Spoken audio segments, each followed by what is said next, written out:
Video ini diupload oleh channel YouTube Living Islam Productions pada 12 Juli 2015 lalu. Video ini berjudul Jin meninggalkan tubuh seseorang saat sholat saat imam sedang membaca ayat Al-Quran. Terlihat pria yang berbaju putih itu tiba-tiba melakukan gerakan ruku sambil berteriak.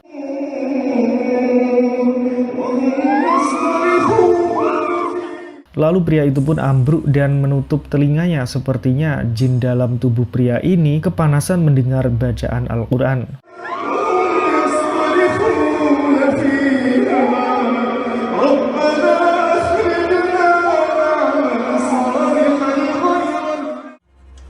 Salah satu komentar netizen menyebutkan, jin tidak diizinkan masuk ke tubuh manusia dan menghancurkannya, sehingga jin di dalam tubuh pria ini mungkin bukan jin muslim dan jelas menjerit karena ia tidak ingin mendengar Al-Quran dibacakan. Mengingatkan saya pada kaum Nabi Nuh yang menutupi telinga mereka ketika Nabi Nuh alaihissalam berusaha membimbing mereka untuk masuk Islam.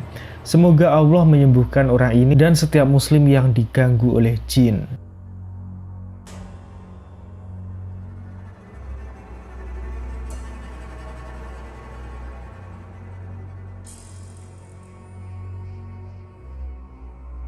Saat berhadapan dengan bangsa jin seperti setan, kita sangat dianjurkan untuk membaca ayat-ayat suci Al-Quran. Mengapa demikian?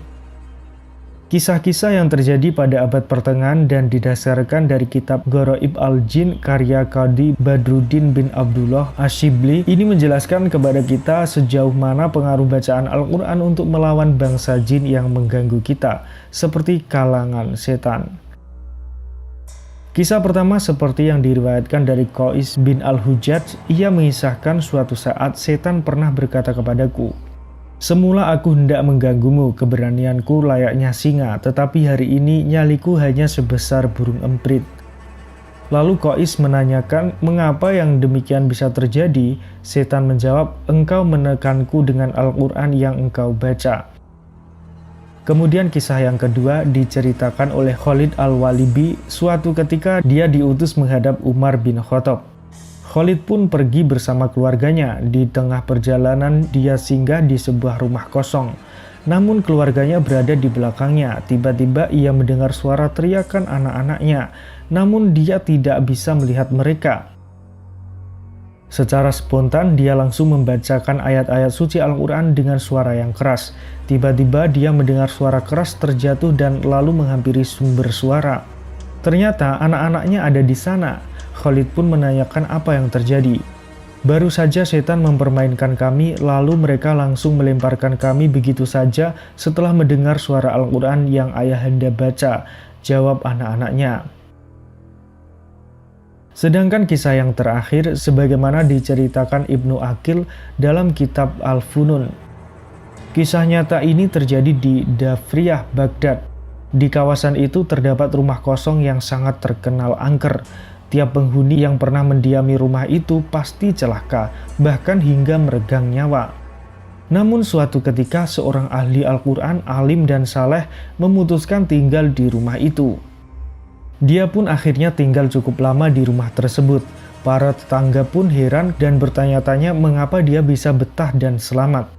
Hingga suatu saat dia akhirnya memutuskan pindah karena suatu urusan. Tetangganya pun menginterogasinya, apa rahasianya betah di rumah tersebut? Dia pun bercerita, pada suatu ketika selepas sholat Isya dia membaca Al-Quran. Tiba-tiba pagi harinya ada pemuda begitu saja keluar dari lubang sumur dan mengucapkan salam. Dia kaget. "Tidak usah takut, ajarkan saya Al-Quran," kata pemuda misterius yang ternyata adalah jin muslim. Saya pun mengajarkan Al-Quran kepadanya. "Sebetulnya apa yang terjadi di rumah ini?" tanya sang alim. "Begini, kami adalah jin muslim, sholat dan membaca Al-Quran. Sementara selama ini kami ditempati oleh orang-orang fasik yang gemar minum, kami mengusir mereka. Jadi kamu keluar dari sumur siang hari agar aku tidak takut?" "Benar." Lalu sang pemuda atau jin tadi membaca Al-Quran. Tiba-tiba ada suara aneh. Ternyata muncul ular dari atap rumah dan terjatuh. Sang pemuda hendak menangkap dan membunuh ular itu, namun sang alim melarangnya. "Apakah engkau melarang aku mengeksekusi buruanku?" Sang alim akhirnya membujuk dan memberikan beberapa dinar kepadanya. Lalu tiba-tiba keluarlah sosok jin dari tubuh ular dalam kondisi linglung, lemah dan tak berdaya. "Apa gerangan terjadi padamu?" tanya sang alim. "Engkau telah membinasakanku dengan bacaan-bacaan Al-Quran." Dan selang beberapa waktu akhirnya jin tersebut mati. Nah, sejak saat itulah, kata Ibnu Aqil, rumah tersebut dilarang untuk ditempati siapapun. Nah, sekian pembahasan kita kali ini. Jangan lupa kasih komentarnya ya sahabat. Terima kasih. Wassalamualaikum warahmatullahi wabarakatuh.